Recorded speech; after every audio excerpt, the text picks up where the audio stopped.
Welcome to the Elevating Funeral Service podcast. If you want to run a successful funeral home, cemetery, or pet cremation service, you don't have to be the one that has the lowest price. You do need to be the one that offers the most value, provides the best customer experience, and clearly communicates that in your marketing. On this weekly podcast, Ellery and Welton will show easy ways to demonstrate value to families and create differentiation that helps you stand out from the competition.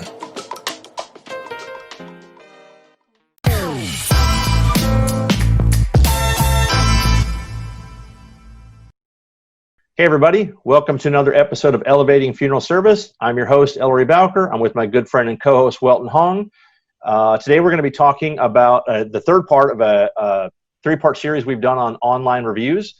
We talked the first episode about why reviews are important for funeral homes. Last week we talked about what to do if you get a negative one. That was real fun. You should definitely listen to that one. And this week we're going to be talking about how to get more online reviews. Right. So let's jump right into this. Welton, how are you doing today? Doing awesome, just like always. Good. Upbeat. Yeah. You ready for this lockdown to be over? Oh, yeah. Oh, man. Yeah. Still not going to restaurants yet. Still not yet. Yeah, we entered phase 2 last night in North Carolina, where restaurants are now at 50% capacity. Yeah, us too. Here in Vegas. Yeah, we've not gone to one yet. I'm the Venn diagram where they show like people are worried about the economy, people are worried about safety, people are worried about government overreach, and then there's that one little part in the middle. Right. I'm kind of right in the middle of all that. Yeah. So I'm happy to see that we're opening up. I mean, we want to do it safely and cautiously, but I definitely think things need to get moving again, right? So I'm really happy to see that, particularly for our customers and the families they serve and some other stuff. Yeah. So anyway, we'll jump right in here. What we're going to talk about today, everyone, is basically we're going to talk about some ideas on how you can get more online reviews. Definitely. I think every funeral home in the country right now realizes, or should, if they're paying attention, that reviews are becoming wildly important, right? They can literally be the difference between getting a call and not getting a call. Right. And so quality matters, but also quantity. You need to have a lot of reviews. Now, the good news is you serve a lot of families, right? And by and large, all of these families leave your funeral home. They thank you. They love you. You've done a good job for them. You've helped them through, at least partway through, one of the worst times in their lives. So they will be willing to leave you a review, but you have to ask them, and we're going to kind of get into some of that today. So before we get into kind of the who, the when, and the how, I want to state that I believe in my experience has been, Welton, and I think you may concur, is that people are not going to go online and leave a review on their own, unsolicited, probably, unless they're angry, right? Typically, yes. Typically, yeah. Well, would it be fair to say that the ones that are unhappy are more motivated to go leave you an online review than the ones that are happy? Right. Ellery, interesting you brought this up. So Yelp is a public traded company, so it does provide quite a bit of data to the public. Interestingly, about 2/3 of the reviews being left on Yelp specifically are 4 stars and 5 stars, 2/3. Oh, wow. And 1 star and 2 star combined represents about 20%. Wow. And the rest, of course, are neutral 3 stars. Right. So people that are happy are going online, leaving them. Right. Yeah, but interesting, I think with Yelp, it's still geared towards a lot more towards like restaurants. Right. And restaurants, they get like hundreds of people that go in and out every week. Just it's natural. Yeah, naturally you'll get reviews, positive reviews as well. But funeral homes, you gotta ask. Yeah. Well, I think there's there's this weird middle ground, in the funeral homes, I might call this death by indifference, right? Like if you don't make them really happy and you don't make them mad, then they kind of sit there in that middle and they don't do anything, So in our experience, though, it's been that if you want to get a funeral consumer to leave you an online review, there are 2 requirements. You have to ask them, right? And you have to make it easy. Right. If you do those 2 things, you're going to give yourself the best chance of getting an online review. If you don't ask them and you don't make it easy for them, then you're just going to be at the whim of whomever you're serving. All right. So what I want to do, let's dive right into this, but let's talk about who you should ask for a review first, right? So talk to us about, you're the funeral home owner. Do you pick and choose what families you want to ask for a review? What is your take on that? Right. Yep. So Ellery, first I would ask the pre-need families all the time, for sure. Okay. Typically, most funeral homes are thinking about the at-need families to ask for reviews, but I would definitely always reach out to the pre-need families. They're much happier, and it doesn't feel awkward or uncomfortable That's a great to point. ask for reviews. But on the at-need side, of course, it's going to be the families that you know that had a good, positive experience. Yeah, that's a good point. I hadn't really thought about the pre-need side of that, but yeah, absolutely. So let's talk about kind of the idea of cherry picking, right? Because there are several companies now that are serving the funeral business specifically for reviews, right? And there are other kind of reputation management companies that serve the funeral business, and they serve all businesses. Oh, yeah. But basically, their sales model or their value proposition is that we'll help you get reviews. Correct. And one of the ways they do this is through kind of right or wrong cherry picking, right? They will pick the best families. And so the question then becomes, as a funeral home owner, and the how and the when, we'll talk about how to ask them and when to ask them in a minute. But when we're talking about the who, the question then for the funeral home would become, do I ask every family I serve, right? Or do I ask only those that I know are going to give me a positive review? What is your thoughts on that? My thought is, I'm a little bit different, is I would still always call up the families the day after the service. And that call is not to solicit reviews, but that call is mainly to figure out, are they happy or are they not happy? And if you're not happy, I would have stopped a negative review from going online in the beginning. And if they're happy, at least now you can tell, hey, whether should you reach out to them? Are they, or going back to the other world where we talk about NPS scores, the promoter score, I would definitely ask the 9s and the 10s, right, for reviews. Yeah. Just to elaborate for those of you that are not familiar, the NPS score is a simple one-question survey. It was made to take a survey with a ton of questions and deduce it down to one question, which was, how likely are you to recommend our business, right, whatever that is, to friends and family? And the way the thing is set up is that if you get a 9 or a 10, those are going to be what you're called your promoters, okay?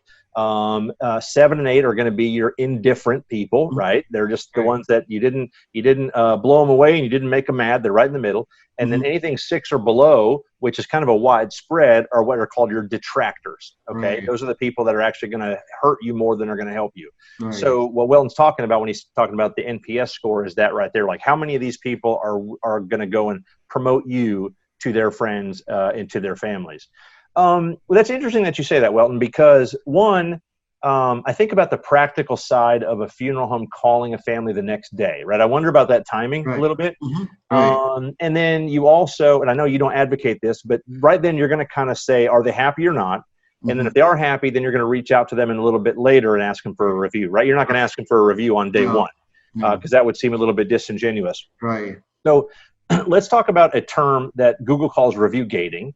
Because this is something that you may hear, and then if you are paying a company to get you reviews, you really want to be thinking about this, because if you do this wrong, there are severe penalties for this. So what review gating is, in probably the simplest terms, is review gating is a method by which you find out, you ask a customer, programmatically or not, but you're asking a customer for feedback, okay? If they give you positive feedback, you're saying, hey, how about giving us a public review? If they give you negative feedback, you're saying, how about tell us privately? So basically what you're doing is you're filtering, saying, okay, do you like me? Go left. Do you not like me? Go right. Okay. And Google calls that review gating, right? And they are very, very heavy-handed about it right now. And what that means is that the very worst case scenario, right? If Google knows that you're doing this, is they can literally take down all of your reviews, right? All of them. Pretty bad. And not just from the moment you're caught, okay? You could have 5 years worth of reviews. If you start review gating now and you're caught, they can take down all of your reviews. Very severe. Yeah, very, very severe. And boy, I don't even know what that appellate process would be like, but I think you'd have a hard time getting it back. And so you could have years worth of goodwill built up online, a public reputation, only to have that wiped out. So when you're talking about cherry picking, be very, very careful about how you're doing that, because you want to make sure that you're doing it in a way that is natural, You know, what Google really wants you to do, Google really wants you to say, hey, would you mind leaving us a review, right? They don't want you to offer incentives. They don't want you to say, Welton, will you please go leave me a positive review? They just say, please go leave us a review. Please go tell others about us. And then how you say it and what you say is up to you. Right. Now, Facebook and Google will both allow you to ask people for reviews. Yelp will not, and that's a key point. Now, that's been a recent change. Yelp does not want you even asking for reviews, public or positive or negative, incentive or no incentive. They just want that all to be organic, completely natural. So don't ask for Yelp reviews, only ask for Google, only ask for Facebook. And my suggestion is that you ask everybody no matter what. And I'm going to tell you a theory why. Funeral directors generally, in my experience, are going to be very apprehensive about asking for a review because of the nature of the business. Okay. Like if I get my teeth cleaned or I get new windows in my house or I get my car washed, it's not a day goes by and I'm getting a request for a survey or a review. I mean, it's natural, right? It's just the nature of the business. Death is a little bit more delicate, right? You've got all kinds of different emotions going on. So you're trying to find the right time, you know, how to ask them. So here's my thought is if you're the funeral home owner and you're a little bit, you know, skittish or sheepish about doing this, and so you say, okay, well, I'm only going to ask the people that are so overtly positive about me, okay? Then by and large, I think, Welton, what will happen is that you'll miss some, right? So what I think is I think that if you're so worried about getting a negative one and you're only asking the positive ones, I think you're leaving a lot of, you know, quote unquote money on the table, right? I think you're leaving a lot of people that would have left your review had they been asked. But because they weren't gushing about you, because they weren't showering you with love, you didn't feel like they would, so you didn't ask them. Right. So I think by and large, you know, if you ask everybody, you'll get more positive ones. Definitely. Okay. Than you would. In other words, you should look at doing that as a way to get more positive ones, and not so much as a way to avoid getting negative. Right. Like I think your motivation might be misguided. So you should do it to get more, not to avoid getting less. Right. That makes sense. Shouldn't be fear about it. Majority of the customers should be happy. Oh, and they are, right? And they are. I mean, honestly, again, you know, I mentioned this on the last episode. We had a guy on a meeting ask one time, what happens if I get a ton of negative reviews, you know? And my answer to him was change your business model, you know, fix it, do something better. So by and large, funeral homes have got hundreds or thousands of happy customers, right? These are the people that see you at church and hug you. They see you in the grocery store and they thank you. I mean, they are immensely, tremendously grateful for what you've done for them. All you have to do is ask them, and they will go online and leave you a review. So my answer would be to try not to cherry pick it. My answer would just be to blanket ask everybody. Now, that being said, and this episode may go long as we get into this, but that being said, I love Welton's idea of doing a check-in, okay? Whether that's over the phone, right? Whether it's a prenatal counselor doing it, an aftercare counselor doing it, a text message, doesn't matter. Just by saying, hey, how are you doing? You know what I mean? Because if that person is upset with you and you say that, how are you doing, right? And whatever terms you want, you're asking them to say, tell me what you think, right? And if they're unhappy with you, they're going to tell you. And that at that point in time is when you have a chance to take something that was potentially negative and make that customer happy, right? And turn something that may have been a negative review into a positive review, or take somebody that wasn't even going to leave you a review. They were just going to sit there and maybe be a little bit upset. And now you've made them so happy they will go online and leave you a review. So any thoughts on that? Yeah, totally agree. And sometimes I've seen other funeral directors when they call just to check in.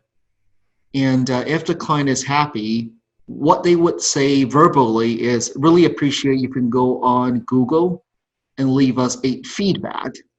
So that way we can continue to improve our business over here. But if frame it as a feedback, again, you're not bribing them, you're not asking them to leave a review. They frame it as a, really want you, can you please give us some feedback? It's like a survey now. Right? Yeah, that's a great point. That's a great point. And you know, when it comes to the funeral directors being a little bit nervous about leaving or asking, and one is they're just not, I mean, that's just a bold thing to ask somebody. They don't feel comfortable. Well, two things I'll say about that. One is that it's not, you have to now get comfortable with being uncomfortable. There's no other option. You have to ask for these reviews, you know? And then it comes down to how you ask. Right. So when you talk about the delicate nature of this, it's all about how you ask. Mm-hmm. And you've been an advocate of role playing before, and I think that you should do that, right? Yeah. You should get, when you guys have downtime at the funeral home, pretend, right? Act like you're calling somebody, you know, and kind of walk through that. Practice will make you have more confidence in it, and that'll come through to that family. Right. You're not asking for anything that you don't deserve, right? And if you do it at the right time in the right way, it's perfectly normal. Mm-hmm. Okay. All right. Let's jump in then to when you should ask for a review. And we've got a couple different opinions on that. When do you think a funeral home, what's the perfect time for a funeral home to reach out to that family and ask them for a review? Very tricky. So we always good answer. Right. So I would still say, me personally, what I would do is still with that call. Once you proceed with that phone call, let's say the day afterwards, if you're happy, I would already ask for the review. And again, it's not ask for a review, it is asking for feedback. So me personally, I would do that already, just to have a framework so we're not forgetting things at all. Right. The elderly, obviously, you have a little bit different way of. That's good. I think there's a couple different ways to look at it. So you're saying on that first call that you would sort of gauge their feedback, and then if they, I mean, of course, you're not cherry picking, but again, then you would say, hey, if you don't mind, would you go on and leave us some feedback? Right. Right. Yeah. And you're suggesting that just so it's part of kind of the check boxes of what they have to do kind of as they go through it. Right. I can see that clearly if it's to the right person, you know, said the right way, right? With kind of the right tone and everything, I think that could have tremendous value because it's soon. I do have a little bit of a different thought on it, or maybe, you know, not a right one or a wrong one, but just kind of a different one. Sure. I'm probably an advocate of waiting a little while for a couple reasons. One, personally, for me, the higher the ticket item, for me, I like to wait a little longer to leave a review because there's so much invested in it, right? I want to kind of like wait a while and see, did everything work out? That's an aside. But I think for the funeral homes, knowing the funeral directors like I do, and how they're not, you know, they're caregivers, right? Asking for a review doesn't feel natural to them, right? Just like asking for a sale doesn't feel natural to them. I think I agree with you, I think it should be a checkbox. I think it should be part of your process and your workflow. If not, it will get forgotten or people will get scared of it and don't do it. But I think if it's a little bit later down the road, I think two things can happen. One is I think that people can really have a little bit of time to reflect on how the funeral home did. Sure. I also think it can take out a little bit of the uneasiness that some funeral directors have about asking them. So if you are asking every funeral director to ask the family the next day, a lot of those that feel like it's already a little bit of a tricky question, that's only going to magnify it to me, right? Like that's going to make it even more tricky to me. So let's say that it was 30 days after, let's just call it 30 days. I think then it just becomes, I think in the family's eyes, it becomes part of that process, right? It's like, okay, now I'm getting a review. It's typically in the normal time, you know, et cetera, et cetera. I think you'd probably take out a little bit of the uneasiness or maybe even the family's expectation that it's ill-timed, because here's what I'm afraid of, Welton. Just, I mean, straight up. I'm afraid that if you have a funeral home that asks a family the day after or very early and they do it the wrong way, and that family tells them, rub their own way. If that family tells them, you know, if that family gives them a negative response, I think you've just killed them. I think that funeral director will never ask another family again.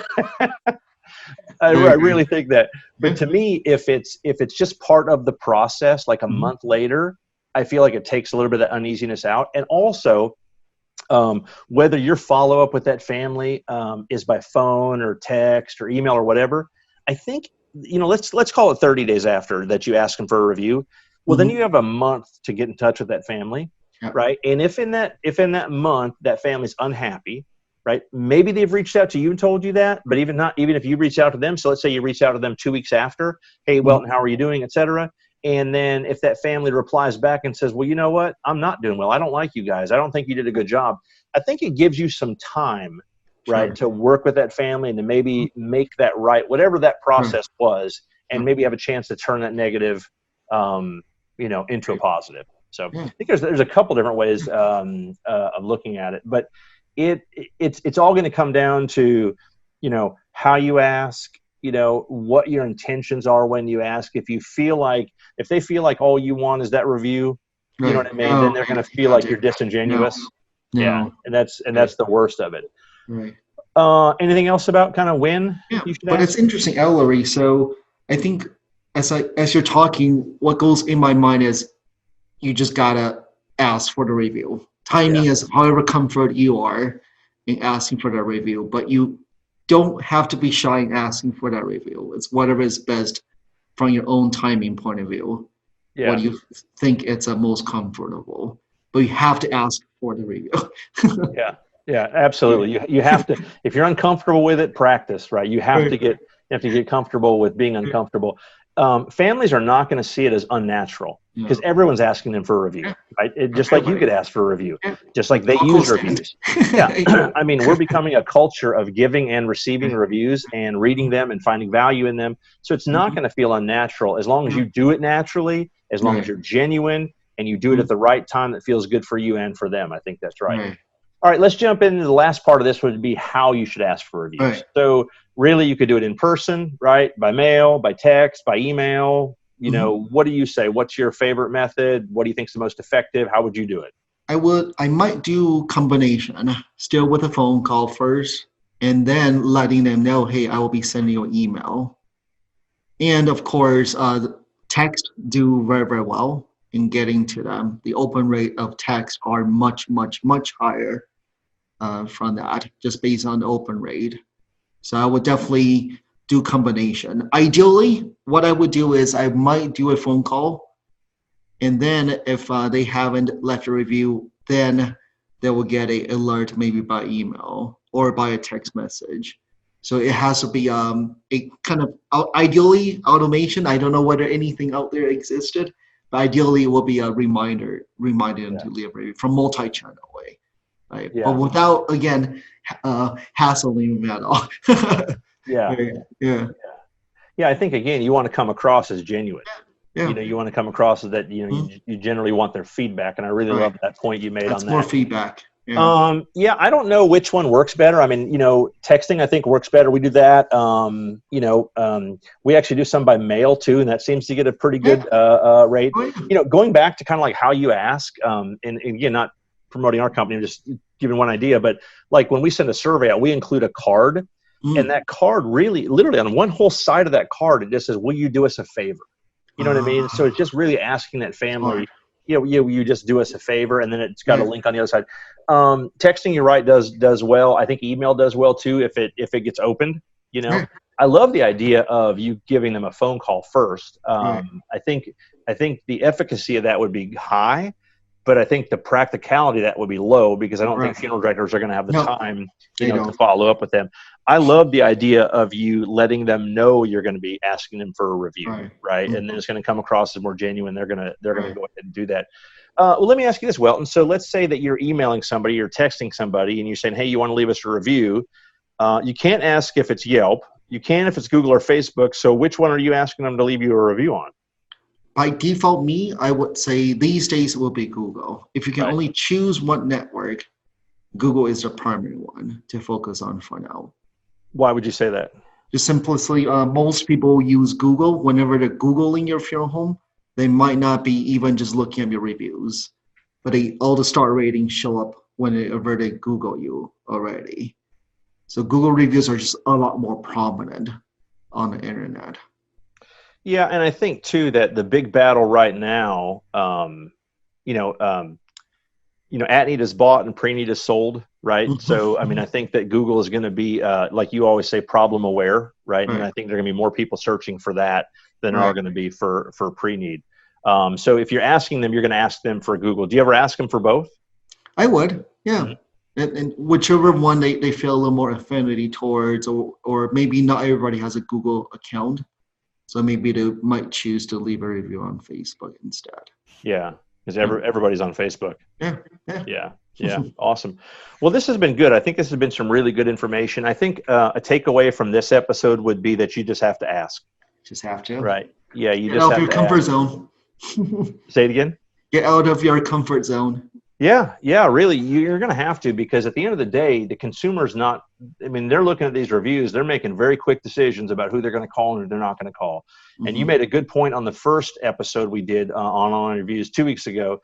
you mentioned, I thought it was very profound, that people will see your reviews even if they're not looking for your reviews. Oh. They may be Googling you trying to find your phone number, and they see your reviews. And so think about how, if you were recommended to somebody and you went and Googled their name and you saw a bunch of negative reviews, how fast that would stop you in your tracks. Mm-hmm.